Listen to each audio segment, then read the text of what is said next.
Hola, ¿qué tal? Saludos, bienvenidos a esta emisión de Padilla en América. Muchas gracias por estarnos acompañando. Y vamos a estar hablando un poco más adelante acerca de los BRICS. ¿Usted se acuerda de los famosos BRICS? Esa promesa que representaba este acrónimo de BRICS que era Brasil, Rusia, India y China. Si usted tiene más de 20 años de edad, se tiene que acordar que estos BRICS era el sinónimo de una apuesta, que era una apuesta al futuro. Los grandes países, que esto, estamos hablando de hace menos de 10 años cuando se hablaba de esto, y de pronto pareciera que, pues como que ya no pasó mucho con los BRICS. Y eso es lo que vamos a estar hablando en este programa, que va a ser un programa de canas. Por aquí los tres que estamos aquí tenemos muchas canas. No tenemos mucha edad, pero todos somos canosos prematuros. Vamos a empezar primero con el primer canoso, que es mi querido Daniel Estico, para que nos hable del cierre de mercados desde Buenos Aires. ¿Cómo estás, mi querido? Eh, Todo, ¿Cómo todo va? muy bien, Alberto. ¿Cómo te va? Es gran cierta la gran verdad la que has dicho. Somos canosos, pero es porque nos tenemos simplemente. Tú eres el más joven de los tres. Sí, por supuesto. Bueno, los mercados siguen haciendo ajustes, siguen preocupados por cuándo viene realmente el fin, o por lo menos en forma gradual, de el financiamiento que está haciendo la Reserva Federal de los Estados Unidos, la inyección de fondos que haya permitido que los mercados hayan acumulado un aumento de más del 20% en dólares en lo que va del año. Entonces hoy el Dow Jones terminó con una baja del 0,31%, el Standard & Poor's también 0,38%, el Nasdaq 0,32%, en un ambiente de muy poco volumen de negocios, que es también una característica común a lo largo de este año que hemos visto semana a semana. Cuando la bolsa tiende a bajar, parece que este temor al fin de los estímulos monetarios no haya mucha convicción. Entonces el mercado, lejos de caer en una ola de ventas, se repliega y obviamente la oferta es mayor que la demanda y los precios bajan, pero no hay una venta masiva, sino que bastante selectiva. Mercados latinoamericanos se movieron más o menos a ese ritmo, aunque con altibajos, porque por ejemplo el índice de México terminó con una suba del 0,79, el Bovespa de Brasil se estabilizó, apenas subió 0,05, el IGBC de Colombia aumentó 0,22, sigue cayendo fuerte la bolsa de Chile, 1,21, cuarta caída consecutiva y está en mínimos históricos en 2 años. La bolsa de Argentina subió, pero ahí hay un efecto netamente local, aumentó 2,22 porque aumentó la brecha entre el dólar paralelo y el oficial. Entonces cada vez que sube el dólar paralelo la bolsa acusa el impacto y sube, pero es una suba nominal. En dólares prácticamente también estuvo estancada, y en ese contexto las materias primas tuvieron también un comportamiento dispar. El oro subió 0,23% a $1.287 la onza Troy, mientras que el petróleo bajó 0,74% en el caso del WTI y 1% en el caso del London, Texas. En este caso, porque justamente los temores a que se reduzcan los estímulos monetarios hace pensar que la economía se va a empezar a enfriar o que va a dejar de tener el impulso esperado, y entonces empiezan a recortar las previsiones de demanda de petróleo y por eso baja el precio. Así que ese es un poco el panorama de hoy, un poco la inercia de los mensajes que se aparecieron en el mercado ayer sobre que estaría cerca el comienzo del recorte del estímulo monetario por parte de la Reserva Federal de los Estados Unidos. Bueno, pues listo, mi querido Daniel Estico. Estaba reflexionando yo que el público pocas veces va a poder estar frente a un grupo de tres personas nada más que acumulan casi 2 siglos de historia, 2 siglos de experiencia combinada. Por supuesto, por lo que hemos leído, por supuesto, ¿no? ¿Qué equipo, no? Bueno, y la experiencia misma, la experiencia misma. Y la Es un experiencia, equipazo. claramente. Muchas gracias, mi querido Daniel Estico, Un fuerte jefe. abrazo y saludos a Claudio. Gracias. Placer. Editor de Economía de Infobae desde Buenos Aires. Bueno, ahora vamos con otro argentino. Desde un argentino a Buenos Aires vamos con otro argentino hasta Washington. Mi queridísimo Claudio Loser. Y yo, Claudio Loser, yo no sé cómo le hace, pero este señor lleva mucho más años siendo economista que los que tiene de vida. Y es impresionante. ¿Qué tal? Un gran gusto en estar contigo, Alberto. Igualmente, don Claudio Loser, ex economista en jefe para América Latina del Fondo Monetario Internacional y actual consultor y economista privado. Te agradezco mucho que estés con nosotros, mi querido Claudio. Oye, a ver, dime una cosa, Claudio. la pregunta directa es, ¿qué pasó con los BRICS? ¿Cómo es posible? O sea, ya sabemos lo que está pasando con los BRICS, pero la pregunta es ¿por qué? ¿Cómo es posible que tanta apuesta que se dio sobre los BRICS hace apenas tan solo 10 años? Evidentemente pareciera que la apuesta era equivocada en el sentido de que, porque no era una apuesta a 10 años, era una apuesta a un siglo. Y no pareciera que los BRICS cumplieron ni siquiera con los 10 años. ¿Y qué fue lo que hubo entonces que no se ve ahora o que no se vio entonces que ahora sí se ve? Sí, BRIC lo inventaron en Nueva York, creo que Goldman Sachs, era Brasil, Rusia, India y China, y después lo pluralizaron, le pusieron la S por South Africa, África del Sur, pensando que estos eran los grandes países de América Latina, de Asia, más Rusia y África. Crecieron algunos de ellos bastante bien, pero se pensaba que esto era el centro del mundo. Yo diría que el problema es que con el uso se ha ido deteriorando este concepto. China, por supuesto, sigue creciendo en forma importante, lo que pasa es que estaba creciendo a 12% y eso ya no puede crecer. La economía de China, yo diría que dentro del grupo es la que mejor está, pero también tiene sus dificultades y no puede seguir creciendo al ritmo que debía.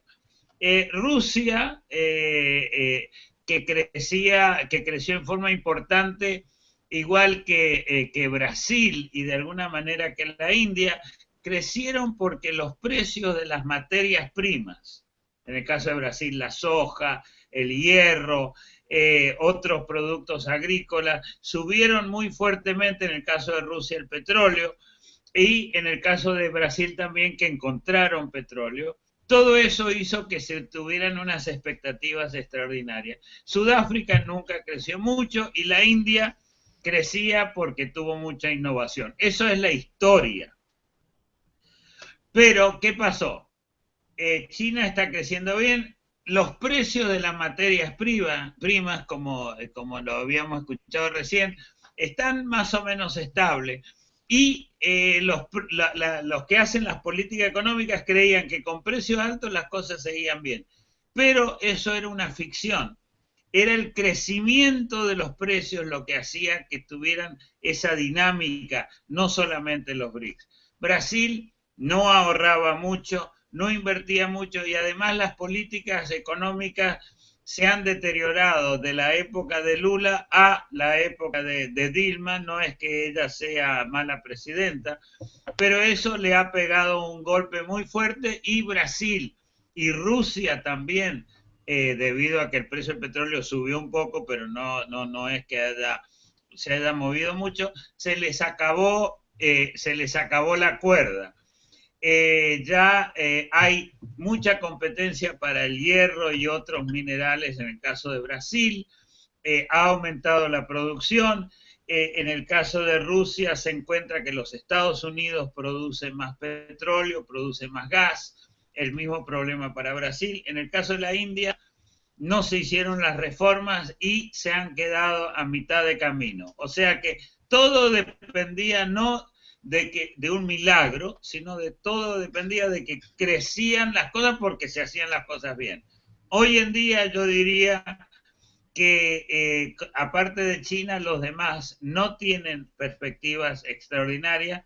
En América Latina yo diría que un país como México, la segunda economía más grande de la región, es la que está haciendo las cosas mucho mejor.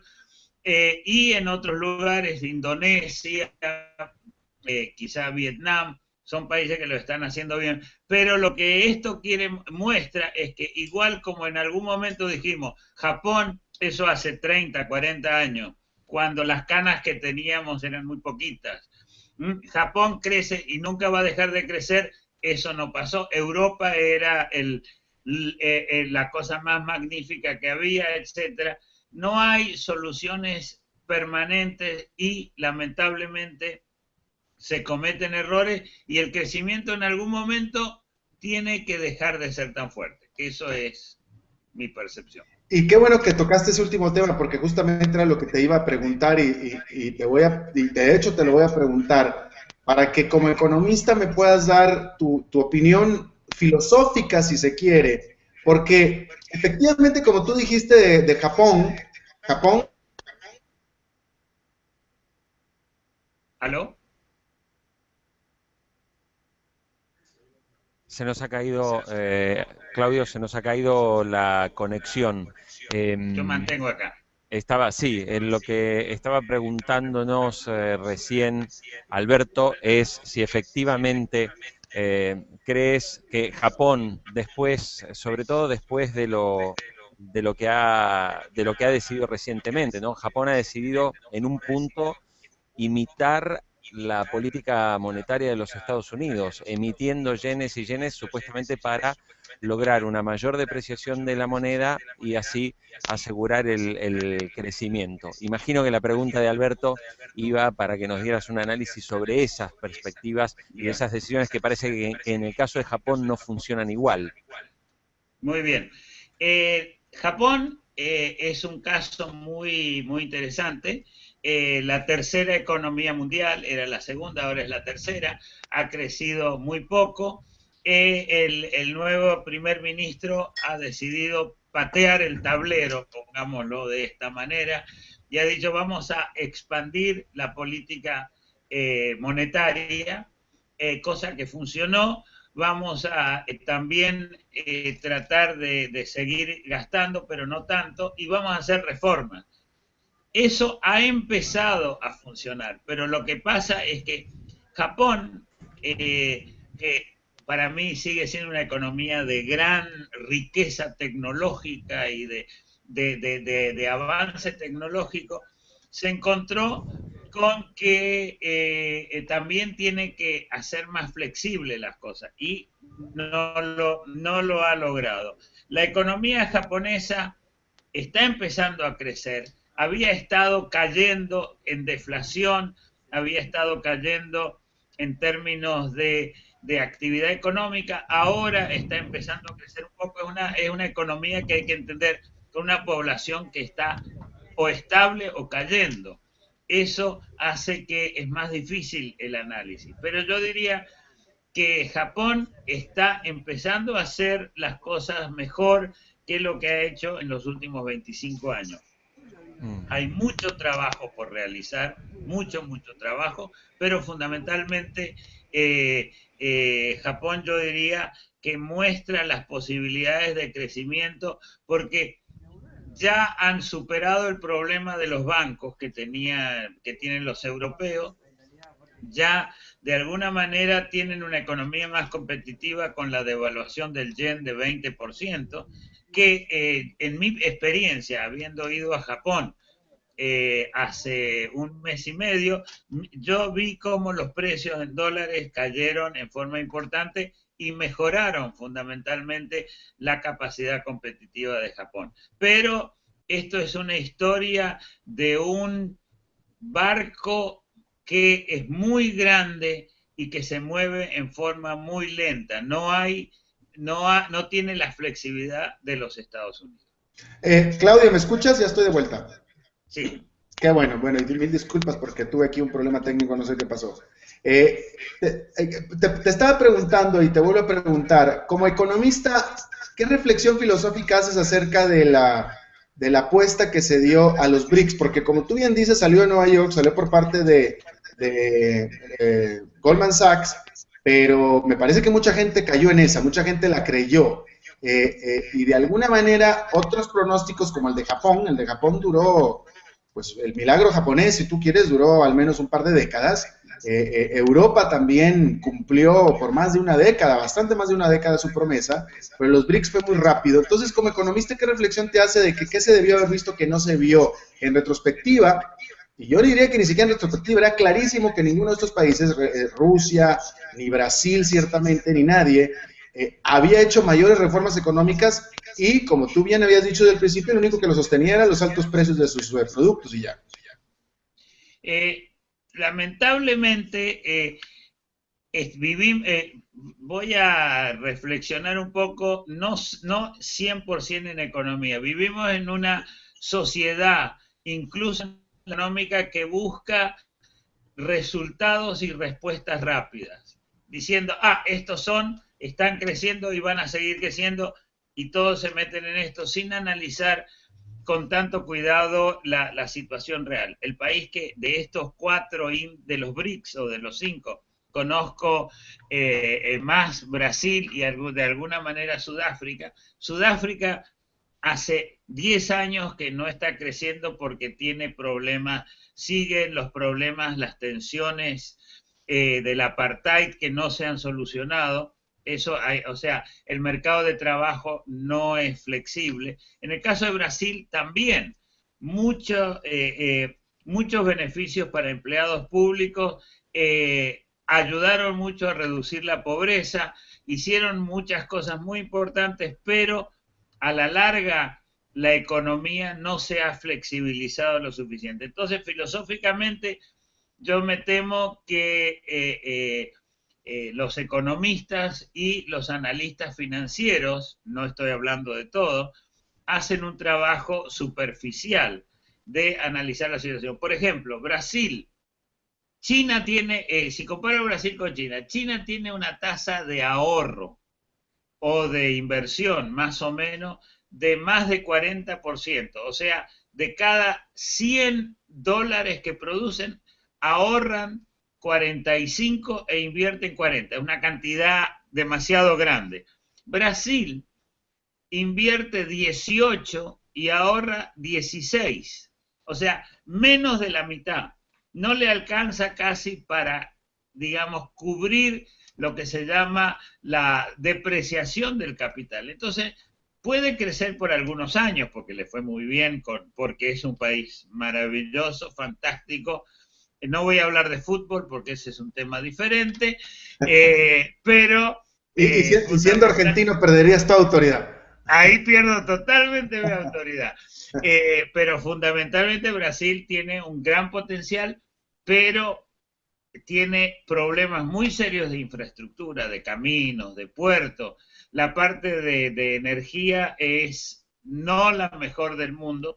Entonces, todo eso se está demostrando en este momento que la economía, en vez de crecer al 3,5, 4%, ha crecido a medio por ciento el año pasado, quizá 1%, 1,5% en el año 2013. O sea que, lamentablemente, así como en otros países en el pasado, como mi propio país, la Argentina, que creían que podían crecer y que realmente no lo están haciendo, está pasando con Brasil, pero otros países están haciendo las tareas, están limpiando la casa y están funcionando mejor, incluido, yo diría, con todos los problemas que tienen los Estados Unidos. Claro. Y obviamente para que la situación cambie, para que estos BRICS puedan aspirar a volver a ser BRICS, tendrían que hacer reformas económicas muy grandes cada uno de ellos. Correcto.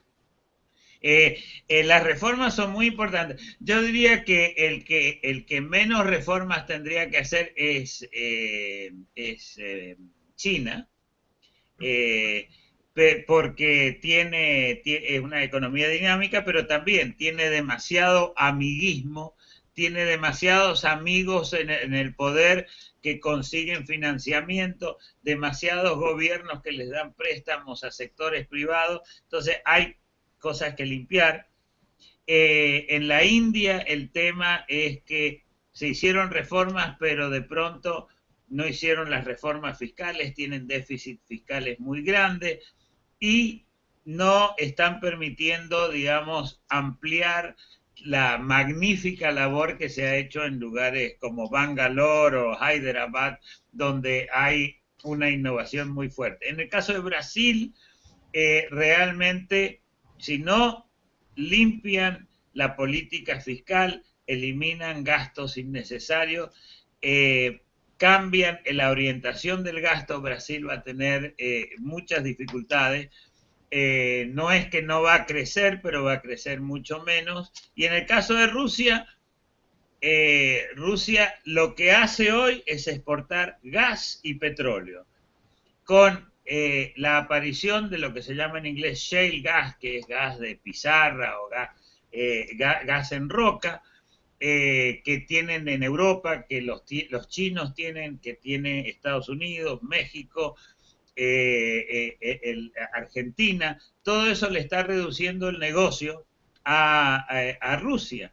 Y no voy a hablar de temas políticos, pero realmente ahí vemos que no hay reforma, sino que vivían igual que la antigua Unión Soviética en los años 80, del petróleo y no de otra cosa. Claro, por supuesto. Dime una cosa, yo sé que México te gusta, estábamos hablando antes de entrar a la entrevista, es consenso, pero pareciera que en buena expectativa que tiene sobre México está solo, no pareciera que hay ningún otro país sobre el que se esté poniendo la mirada más que México. Voy a hablar de América Latina, que es lo que nos interesa. Yo diría que México es digamos, el país que ha celebrado el 1 de noviembre, ha salido del Día de los Muertos al Día de los Vivos, digamos, y por eso tengo una máscara mexicana respecto de eso. Perdón que ponga eso. Está bien, pero realmente están haciendo el trabajo en forma muy, muy importante. Hay mucho por hacer. El crimen sigue siendo importante. Hay temas que tienen que reformar en la parte petrolera, tienen que reformar en la parte del sector público, competencia, pero se está trabajando con algún consenso porque han pasado por momentos difíciles. Pero en América Latina yo diría, América Central está sufriendo mucho, pero hay una gran división entre México, quizá Panamá y Costa Rica, Colombia, Perú y Chile, que son los países de la Alianza del Pacífico, y los países del Mercosur. Ahí hay una división muy, muy fuerte, y yo creo que Colombia tiene un futuro muy fuerte, Chile tiene sus problemas políticos, Perú, a pesar de la menor popularidad del presidente, ha sido, junto con Panamá, el país que más ha crecido. Panamá creció más, pero en los últimos 10 años Perú ha crecido más. Yo diría, todos esos países están haciendo un trabajo muy fuerte y muy importante. Por supuesto, en Asia tenemos países como Tailandia, tenemos países como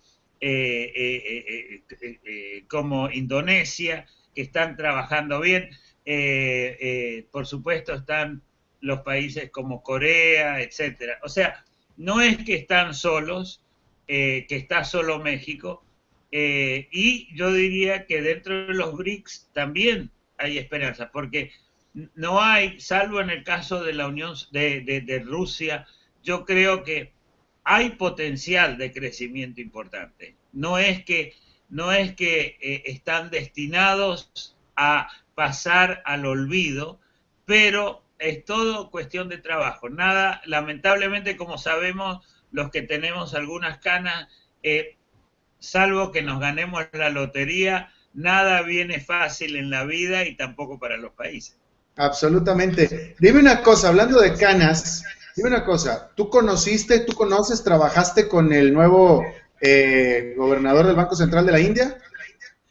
Yo en realidad estuve al final de mi estadía en el fondo, él recién entraba, así que no tuve la oportunidad. Es un hombre del que he escuchado cosas excelentes. Yo tengo acá colegas de la India, tengo ex colegas del fondo, colegas que trabajan conmigo, que consideran que es un hombre con un gran conocimiento. Yo lo que he leído de él él es un economista muy, muy profundo, y yo creo que es excelente la decisión de llevarlo al gobierno de la India. Y es consenso. Bueno, pues mi querido Claudio Loser, desde Washington, te agradezco muchísimo, como siempre, tu muy buena disposición a platicar siempre con nosotros.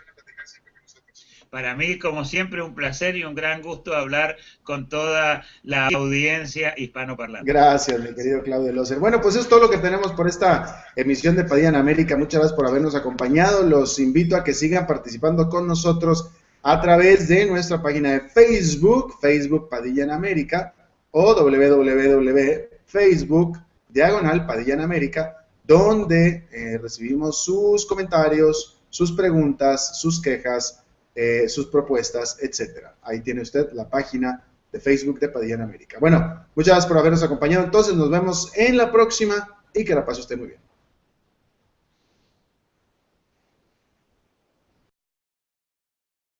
La que has dicho, somos canosos, pero es porque nos tenemos simplemente. Tú eres el más joven de los tres. Sí, por supuesto. Bueno, los mercados siguen haciendo ajustes, siguen preocupados por cuándo viene realmente el fin, o por lo menos en forma gradual, de el financiamiento que está haciendo la Reserva Federal de los Estados Unidos, la inyección de fondos que haya permitido que los mercados hayan acumulado un aumento de más del 20% en dólares en lo que va del año. Entonces hoy el Dow Jones terminó con una baja del 0,31%, el Standard & Poor's también 0,38%, el Nasdaq 0,32%, en un ambiente de muy poco volumen de negocios, que es también una característica común a lo largo de este año que hemos visto semana a semana. Cuando la bolsa tiende a bajar, parece que este temor al fin de los estímulos monetarios no haya mucha convicción. Entonces el mercado, lejos de caer en una ola de ventas, se repliega y obviamente la oferta... Hola, ¿qué tal? Saludos, bienvenidos a esta emisión de Padilla en América. Muchas gracias por estarnos acompañando. Y vamos a estar hablando un poco más adelante acerca de los BRICS. ¿Usted se acuerda de los famosos BRICS? Esa promesa que representaba este acrónimo de BRICS, que era Brasil, Rusia, India y China. Si usted tiene más de 20 años de edad, se tiene que acordar que estos BRICS era el sinónimo de una apuesta, que era una apuesta al futuro. Los grandes países, que estamos hablando de hace menos de 10 años cuando se hablaba de esto, y de pronto pareciera que, pues como que ya no pasó mucho con los BRICS. Y eso es lo que vamos a estar hablando en este programa, que va a ser un programa de canas. Por aquí los tres que estamos aquí tenemos muchas canas, no tenemos mucha edad, pero todos somos canosos prematuros. Vamos a empezar primero con el primer canoso, que es mi querido Daniel Estico, para que nos hable del cierre de mercados desde Buenos Aires. ¿Cómo estás, mi querido? Todo muy bien, Alberto. ¿Cómo te va? Es cierta la gran verdad. La experiencia misma. Y la experiencia, claramente. Muchas gracias, mi querido Daniel Estico. Un fuerte abrazo y saludos a Claudio. Gracias. Placer. Editor de Economía de Infobae desde Buenos Aires. Bueno, ahora vamos con otro argentino. Desde un argentino a Buenos Aires vamos con otro argentino hasta Washington. Mi queridísimo Claudio Loser. Y Claudio Loser, yo no sé cómo le hace, pero este señor lleva mucho más años siendo economista que los que tiene de vida. Y es impresionante. ¿Qué tal? Un gran gusto en estar contigo, Alberto. Igualmente, don Claudio Loser, ex economista en jefe para América Latina del Fondo Monetario Internacional y actual consultor y economista privado. Te agradezco mucho que estés con nosotros, mi querido Claudio. Oye, a ver, dime una cosa, Claudio. La pregunta directa es, ¿qué pasó con los BRICS? ¿Cómo es posible? O sea, es mayor que la demanda y los precios bajan, pero no hay una venta masiva, sino que bastante selectiva.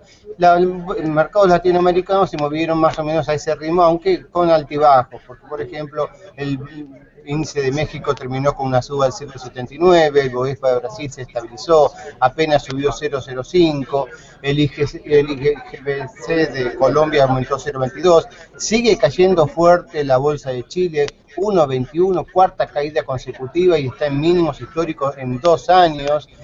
La bolsa de Argentina subió, pero ahí hay un efecto netamente local, aumentó 2,22 porque aumentó la brecha entre el dólar paralelo y el oficial. Entonces cada vez que sube el dólar paralelo la bolsa acusa el impacto y sube, pero es una suba nominal, en dólares prácticamente también estuvo estancada, y en ese contexto las materias primas tuvieron también un comportamiento dispar. El oro subió 0,23% a $1.287 la onza Troy, mientras que el petróleo bajó 0,74% en el caso del WTI y 1% en el caso del London, Texas. En este caso, porque justamente los temores a que se reduzcan los estímulos monetarios hace pensar que la economía se va a empezar a enfriar o que va a dejar de tener el impulso esperado, y entonces empiezan a recortar las previsiones de demanda de petróleo y por eso baja el precio. Así que ese es un poco el panorama de hoy, un poco la inercia de los mensajes que se aparecieron en el mercado ayer sobre que estaría cerca el comienzo del recorte del estímulo monetario por parte de la Reserva Federal de los Estados Unidos. Bueno, pues listo, mi querido Daniel Estico, estaba reflexionando yo que el público pocas veces va a poder estar frente a un grupo de 3 personas nada más que acumulan casi 2 siglos de historia, 2 siglos de experiencia combinada. Por supuesto, por lo que hemos leído, por supuesto, ¿no? ¿Qué equipo, no? Bueno, y la experiencia